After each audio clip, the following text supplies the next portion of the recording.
understandingல நான் உங்க கார்னிகா கோயம்புத்தூர்ல இருந்து தி vast distance between two people is all about misunderstanding. Oh my god. Miss understanding அப்படிங்கிறது ரொம்ப பெரிய ஒரு விஷயம். எந்த ரிலேஷன்ஷிப் எடுத்தாலும் சரி, மிஸ் அண்டர்ஸ்டாண்டிங் இல்லாமல் இருக்காது.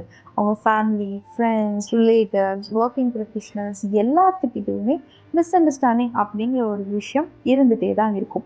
பிகாஸ் நம்ம சொல்கிற விதம், நம்ம புரிதல் தப்பாகும் போது கண்டிப்பாக நம்ம வந்துட்டு மிஸ் அண்டர்ஸ்டாண்டிங்கிற ஒரு ஜோனுக்குள்ளே நம்ம போயிடுறோம்.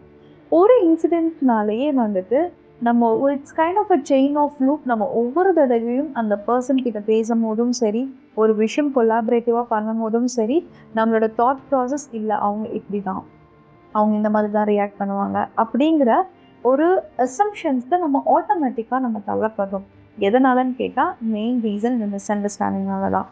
இது ஒன் டைம் இன்சிடென்ட் கிடையாது. It's kind of a chain of loop that actually pulls you. So இப்போ நம்ம ரொம்ப முக்கியமான ஒரு விஷயம் என்னன்னு பார்த்தீங்கன்னா, மிஸ் அண்டர்ஸ்டாண்டிங்க்கு 2 ரீசன் இருக்குது. ஒன்று might be your communication R might be your understanding calibre. So உங்களோட பாடி லாங்குவேஜ், உங்களோட டோன் ஆஃப் வாய்ஸ், உங்களோட எக்ஸ்ப்ரெஷன், நீங்கள் யூஸ் பண்ணுற வேர்ட்ஸ் எல்லாமே தான் அதுக்கான காரணம். அட் த சேம் டைம் அவங்களோட அண்டர்ஸ்டாண்டிங் கேலிபர். இப்போ ஒருத்தவங்க வந்துட்டு சொல்லிட்டு அவங்க போயிடுவாங்க. பட் ஆனால் உங்களோட மைண்ட் செட் வேறு மாதிரி இருந்திருக்கலாம். அப்போ நீங்கள் சரியாக கவனிக்காமல் இருந்திருக்கலாம். ஸோ இந்த மாதிரியான ரீசன்னாலையும் மிஸ் அண்டர்ஸ்டாண்டிங் ஏற்படும். ஸோ இதுக்கு 2 விஷயம் தான். சொல்யூஷன் பார்த்தீங்கன்னா ஒன்லி 2 திங்ஸ்.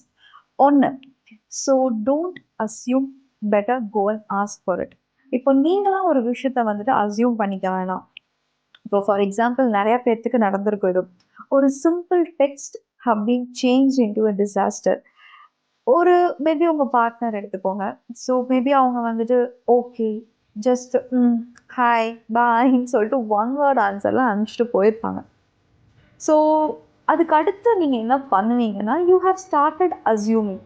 ஓகே, நான் ஏதாவது தப்பு பண்ணிட்டேனா, என் மேலே கோவமாக இருக்காங்களா, இல்லை நான் ஏதாவது மிஸ்டேக்காக நான் ஏதாவது சொல்லிட்டேனா, இந்த மாதிரி உங்களுக்கு நீங்களே ஒரு கொஸ்டின் கேட்டுப்பீங்க. இல்லை ஒரு அசம்ஷனுக்கு வந்துடுவீங்க. அவங்க மைட் பி பிஸியாக இருந்திருக்கலாம். ஸோ அதனால் ஒரு ஒன் வேர்ட் ஆன்சரில் அவங்க வந்துட்டு ரிப்ளை பண்ணிவிட்டு போயிருக்கலாம்.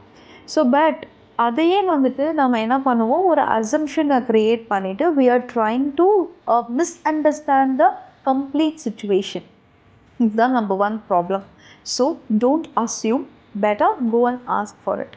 2வது விஷயம், so react. So don't ever react until you get clarified.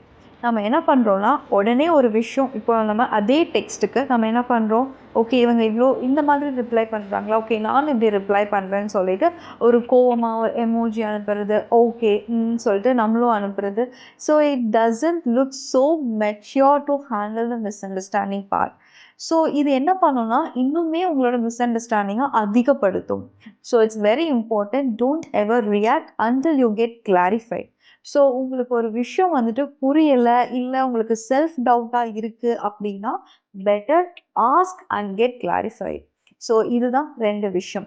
So இதை நீங்கள் மறக்காமல் நீங்கள் ஃபாலோ பண்ணாலே ஆட்டோமேட்டிக்கலாக நீங்கள் மிஸ் அண்டர்ஸ்டாண்டிங்கிற ஒரு ஜோன்குள்ளேயே நீங்கள் போக மாட்டீங்க. அப்பப்போ எல்லா விஷயமே கிளாரிஃபை ஆகிடும். நீங்கள் வந்து பீஸ்ஃபுல்லாக இருப்பீங்க. ஸோ நான் யோசிச்சு பாருங்கள், இந்த விஷயத்த நீங்கள் ட்ரை பண்ணி பாருங்கள். நீங்கள் இன்னும் நிறையா பேசலாம். Until that, stay connected with me. Signing off from Karnika.